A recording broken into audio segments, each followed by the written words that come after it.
काल झालेल्या फैजपूर नगर परिषद मध्ये स्वीकृत नगरसेवक पदाची आपली नेमणूक करण्यात आली, यावर आपले काय मत आहे?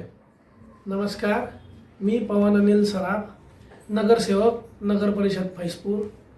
काल झालेल्या सार्वत्रिक स्वीकृत सदस्य पदाच्या निवडणुकीमध्ये मला माझ्या काँग्रेसच्या मित्र सदस्यांनी जी मदत केली, ही मदत सर्वस्वी फैजपूर शहराच्या सर्वांगीण विकासासाठी केलेली आहे व आजपर्यंत जे विरोधकांचे राजकारण झाले ते यापुढे होणार नाही व फैजपूरचा विकास व्हावा हीच माझे उद्देश आहे.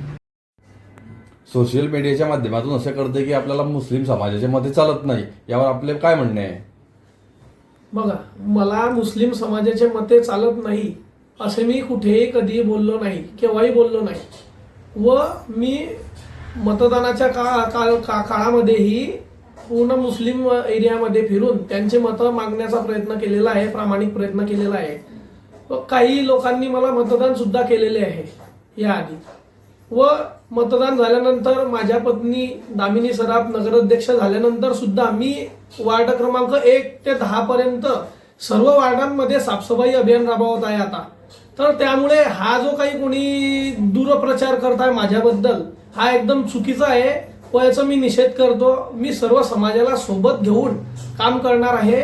माझं एकच ध्येय आहे, फैजपूरचा विकास, फैजपूरचा विकास, फैजपूरचा विकास. यामध्ये कोणीही बाधा निर्माण करता कामा नये व जातीय सलोखा निर्माण करावा ह्या हेतूने मी आणि माझ्या मित्र पक्षांनी मला काल मदत केलेली आहे. त्यांचा विश्वास आणि त्यांची मला मिळालेली साथ या सर्वांचा दोघांचा समेट घालून आम्ही आता फैजपूरचा सर्वांगीण विकास करणार आहोत. विरोधकांचे असे म्हणणे आहे की आपल्या पत्नी दामिनीताई यांची भाजप पक्षाकडून नगराध्यक्ष म्हणून निवडून आलेले आहे आणि आपण काँग्रेस पक्षाकडून स्वीकृत नगरसेवक सदस्य म्हणून निवड झालेली आहे, तरी आपले उत्तर विरोधकांना कसं असेल? बघा, स्थानिक राजकारण वेगळे असते. आता निवडणुका आटोपल्या आहेत.